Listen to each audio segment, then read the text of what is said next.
Salut tout le monde, c'est Christine, j'espère que vous allez bien. Donc aujourd'hui, je vais vous montrer comment faire votre propre désodorisant pour le corps.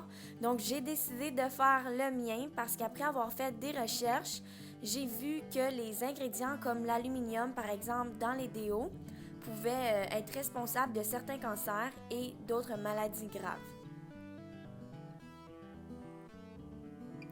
Donc je vais vous montrer comment faire le vôtre. Premièrement, vous aurez besoin d'un contenant de déodorant vide, d'huile de noix de coco,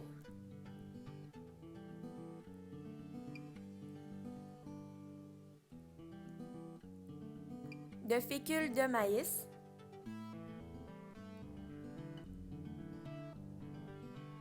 de bicarbonate de soude,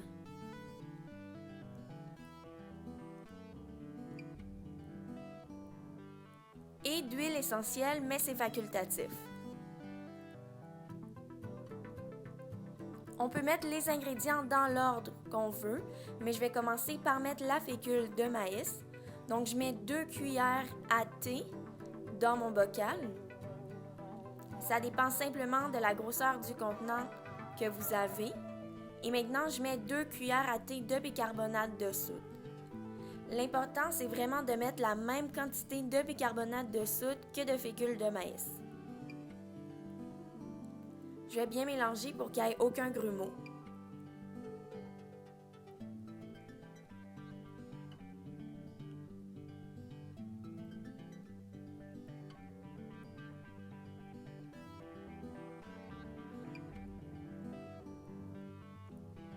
Ensuite, on va mettre notre huile de noix de coco. Donc, je commence par en mettre un petit peu parce que c'est mieux d'en mettre un peu à la fois que trop d'un coup et puis de plus être capable de l'enlever par la suite.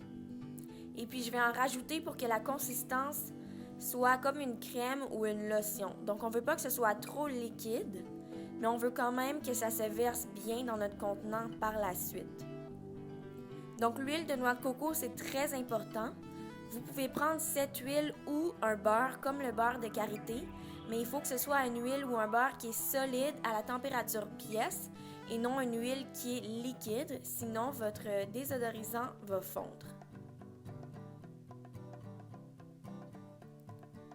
La fécule de maïs va faire en sorte que le déo soit solide et le bicarbonate de soude qui est très important aussi va faire en sorte que ça va absorber toutes les mauvaises odeurs de sueur. En plus, la noix de coco est très hydratante et très bonne pour la peau. Maintenant, j'ai simplement mis quelques gouttes d'huile essentielle de lavande. C'est facultatif, vous pouvez mettre aussi l'huile que vous voulez.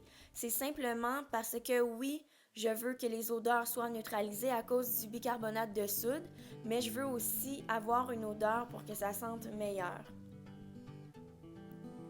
Maintenant, c'est la partie la plus difficile, mais vous allez voir, c'est pas si long. Vous devez simplement verser le mélange dans votre contenant à désodorisant.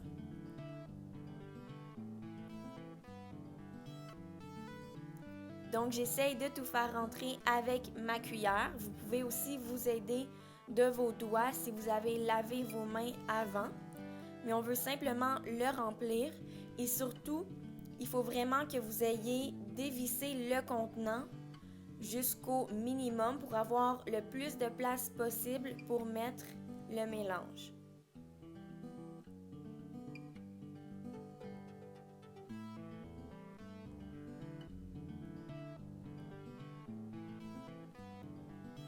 Ensuite, on va laisser le tout au frigo pour environ 15 minutes et à la fin, ça devrait ressembler à ça.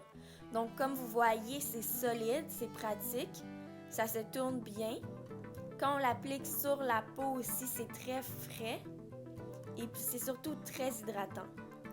Donc, voilà comment on faisait son propre désodorisant maison. J'espère que vous avez aimé la vidéo, puis on se revoit bientôt pour une autre vidéo. Bye!